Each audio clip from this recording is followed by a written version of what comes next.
Good morning students, कैसे हैं आप सब। तो देखिए, हमारा जो चैप्टर हमने स्टार्ट किया था अकाउंटिंग फॉर ओवरहेड का, उसमें एक टॉपिक हो गया था क्लासिफिकेशन वाला। उसके बाद देखिए नेक्स्ट टॉपिक जो अभी हमने करना है वो आपका है कलेक्शन ऑफ ओवरहेड, और we can say treatment of different overhead items, है ना। आप देखिए कलेक्शन ऑफ ओवरहेड कि कलेक्शन ऑफ ओवरहेड में किस तरह से लिया जाता है। तो it means the pooling of indirect expenditure, कि जो इनडायरेक्ट आइटम्स एक्सपेंडिचर की from books of accounts and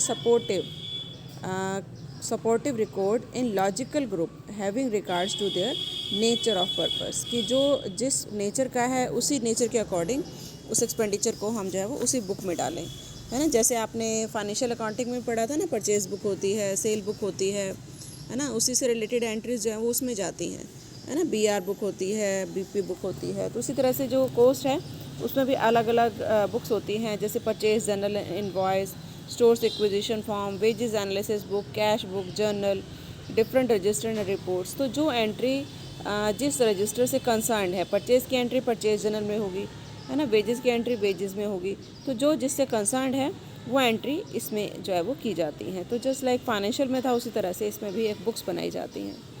उसके बाद देखिए नेक्स्ट टॉपिक है important, treatment of different overhead items, कि डिफरेंट जो ओवरहेड आइटम्स है उसको किस तरह से ट्रीट किया जाता है, कहाँ पर उसको शो करना है ना।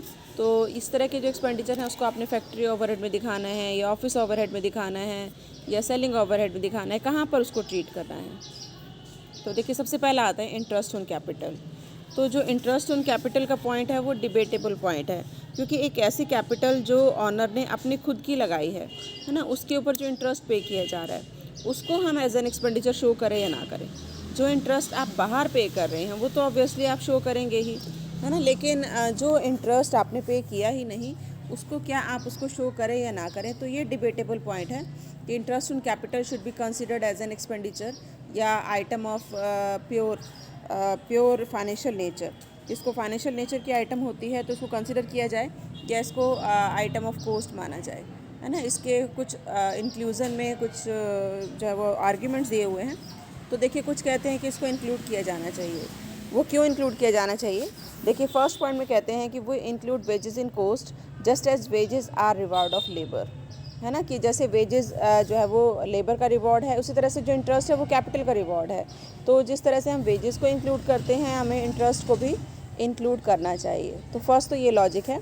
सेकंड वो कहता है कि अगर हम इंटरेस्ट को इग्नोर करेंगे तो कंपैरेटिव स्टडी अगर दो वर्क की और we can say to product की होगी तो हम उसको कंपेयर नहीं कर सकते कि एक में इंटरेस्ट शो किया हुआ है और एक में नहीं किया हुआ, तो आप कंपेयर नहीं कर सकते, कॉस्ट कम हो जाएगी, है ना।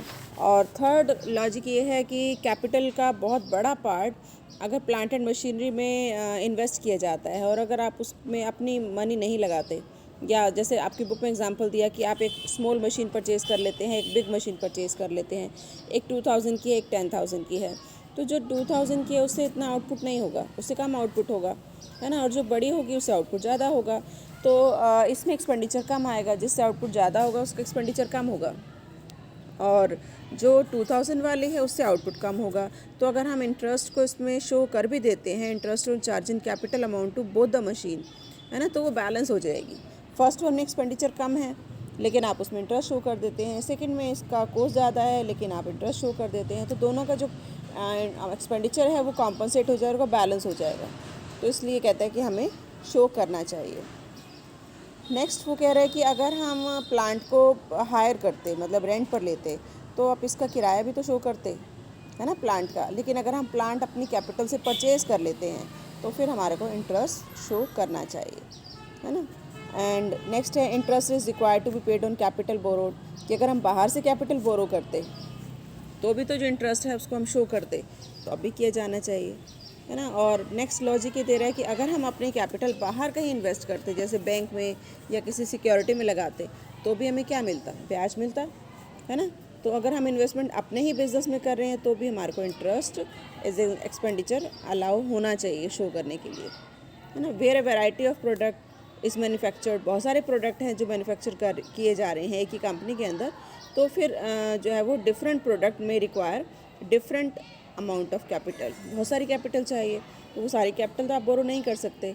अब मैन्युफैक्चरर अगर लेकर आ रहा है तो उसका इंटरेस्ट इंक्लूड होना चाहिए। और एक रीज़न ये भी है कि अगर इंटरेस्ट इंक्लूड नहीं किया जाएगा तो कॉस्ट क्या हो जाएगी, अंडर एस्टिमेट हो जाएगी, कम लगाई जाएगी, जिसकी वजह से जो प्रॉफिट हैं वो ज़्यादा दिखाई देंगे। तो ये थे कुछ की इंक्लूज़न कि जो इंटरेस्ट ऑन कैपिटल है उसको क्यों दिखाया जाना चाहिए। नेक्स्ट हमारा आता है अगेंस्ट इंक्लूज़न, कि जो इंटरेस्ट ऑन कैपिटल है उसको इंक्लूड नहीं किया जाना चाहिए। नेक्स्ट हमारा आता है अगेंस्ट इंक्लूज़न। अब क्यों नहीं किया जाना चाहिए उनके आर्ग्यूमेंट्स भी सुन लो। फर्स्ट वन ये कहता है कि इंटरेस्ट ऑन कैपिटल एक थ्योरेटिकल कॉन्सेप्ट है इकोनॉमिस्ट का। तो ये कहते हैं कि जैसे इन्होंने बताया था ना कि जो लेबर है उसका रिवॉर्ड वेजेस है, तो ये कहते हैं कि कैपिटल का रिवॉर्ड क्या है, प्रॉफिट है ना कि इंटरेस्ट। तो जब जो मैन्युफैक्चरर हैं, जो प्रोड्यूसर हैं, वो प्रॉफिट ले रहे हैं तो फिर उनको इंटरेस्ट नहीं लेना चाहिए, है ना। और सेकंड ये कहता है कि रॉ मटेरियल में भी परचेज एट डिफरेंट प्राइजेस, अलग अलग प्राइजेस पर आप परचेज कर सकते हैं, है ना। तो जो difference in price is not due to interest in capital, वो इंटरेस्ट इन कैपिटल की वजह से नहीं होता। जैसे आज आपके पास मनी है, आप बोरो नहीं कर रहे, आप उसी मनी से मटेरियल परचेज़ कर रहे हैं, बस उस मटेरियल का प्राइस अगर बाद में कम हो गया तो उसका भी लॉस होगा, है ना। तो वही ये कह रहा है कि if the price of material purchased at later date is less than the price of earlier period, तो आर्ग्यूमेंट ऑफ इंटरेस्ट जो है वो बैडली डिफीट हो जाएगा। क्योंकि वो ये क्या कहते हैं कि अगर हम आज की डेट में मटेरियल परचेज़ कर रहे हैं तो फ्यूचर में हो सकता है वो महंगा हो जाए। ये कहते हैं सस्ता भी हो सकता है, रेट कम भी हो सकता है ना। अगर रेट कम हो गया तो ये जो आर्ग्यूमेंट है वो उसका कोई लॉजिक नहीं रह जाएगा। थर्ड जो लॉजिक देते हैं कि डेप्रिसिएशन और रिपेयर मेंटेनेंस, इंश्योरेंस एक्सपेंडिचर, ये जो एक्सपेंडिचर हैं वो चार्ज किए जाते हैं on the basis of capital value of the machine की कैपिटल वैल्यू के ऊपर। जो पीछे एग्जांपल दिया था ना बिग मशीन और स्मॉल मशीन का, उसके अगेंस्ट ये लॉजिक है। ये कहते हैं कि बिग मशीन का जो डेप्रिसिएशन है वो भी ज़्यादा होगा, उसका रेंट रिपेयर का खर्चा भी ज़्यादा होगा, और स्मॉल मशीन का कम होगा।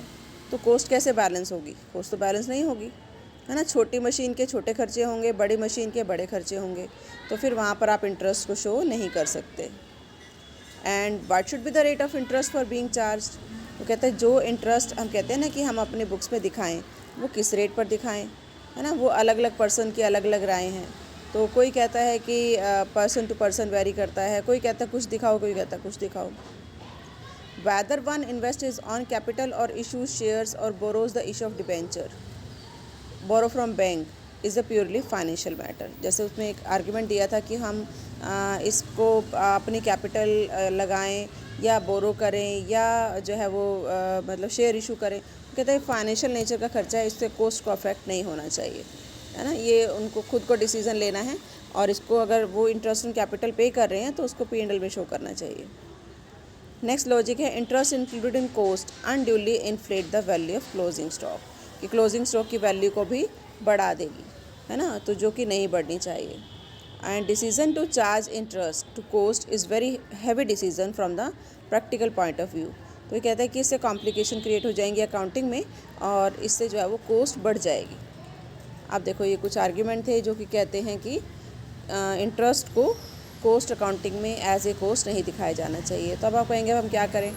अब इसका कंक्लूजन ये है कि अगर आपने इंटरेस्ट पे किया है, एक्चुअल में किया है, तो it should be included in cost, है ना। लेकिन अगर नहीं किया तो नहीं करना चाहिए। और interest paid and unpaid both are included, दोनों को इंक्लूड किया जाना चाहिए, चीज़ पे किया है या नहीं किया। लेकिन अगर आपने इंटरेस्ट पे नहीं किया, आपकी अपनी कैपिटल है, तो दोनों को एक्सक्लूड किया जाना चाहिए। तो we can say it's a matter of management policy. Management के डिसीज़न पे डिपेंड करता है कि वो क्या डिसीज़न लेती है। इससे रिलेटेड कोई खास कंक्लूज़न नहीं निकलता, वो मैनेजमेंट डिसाइड करती है। आप देखिए ये तो था फर्स्ट। सेकंड आता है डेप्रिसिएशन।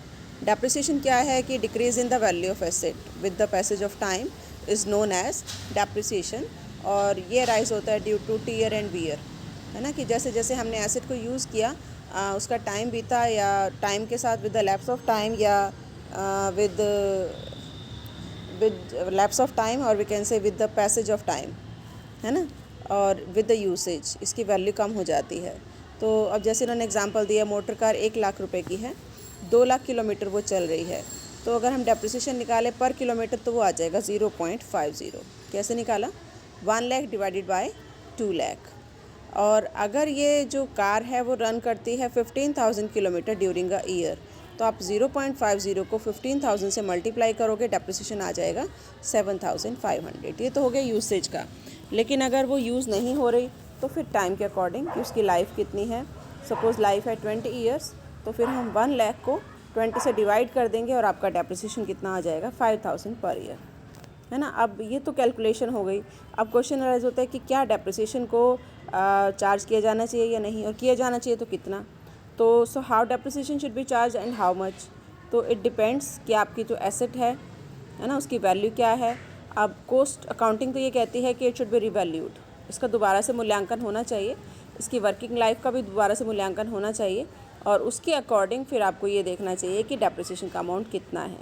और अगर वो ज़्यादा है, एक्स्ट्रा डेप्रिसिएशन है, तो फिर उसको P&L अकाउंट में शो किया जाना चाहिए, P&L अकाउंट में क्रेडिट कर दिया जाना चाहिए, है ना। अगर आपने ज़्यादा लगा लिया और वो कम है, और अगर कम लगाया हुआ है ज़्यादा है, तो फिर उसके डेबिट में शो किया जाना चाहिए। तो आई थिंक ये क्लियर हो गया होगा डेप्रिसिएशन। उसके बाद देखिए